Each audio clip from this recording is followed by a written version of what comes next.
Welcome to vidongo.com। আমি Srabanti ma'am, তোমাদের ম্যাথসের teacher. দেখে নিই আজ কি প্রবলেম আছে সলভ করার জন্য। 4 - 3 বিন্দুটি কোন পাদে অবস্থিত?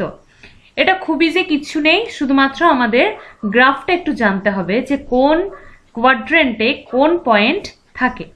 ঠিক আছে, তো এটা আমি একটু ড্র করে নিই, কিচ্ছু নেই।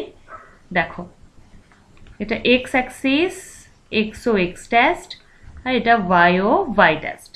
ওকে, কোন কোয়াড্র্যান্ট বা কোন পাদে কি ধরনের পয়েন্ট থাকে সেটা দেখে নাও। এটা আমরা জানি, এটাতে কি থাকে, প্লাস প্লাস, মানে প্লাস তারপর প্লাস এদিকে যায়।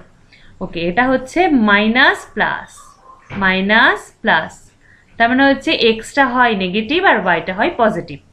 আচ্ছা, এটা ফার্স্ট কোয়াড্র্যান্ট, এটা ফার্স্ট কোয়াড্র্যান্ট, এটা সেকেন্ড কোয়াড্র্যান্ট। ওকে, এটা থার্ড কোয়াড্র্যান্ট, এটা ফোর্থ কোয়াড্র্যান্ট। এটাতে কি হয়, এদিকে মাইনাস হয় তারপর নিচে নেমে যায়, মানে মাইনাস মাইনাস, এক্স আর ওয়াই দুটোই মাইনাস হয়। আর এটাতে হয় প্লাস তারপর নিচে নেমে যায়, মানে মাইনাস প্লাস মাইনাস। ওকে, তো আমাদের পয়েন্টটা কি আছে, 4 আর -3, মানে 4 এর সাথে প্লাস আছে আর 3 এর সাথে মাইনাস আছে।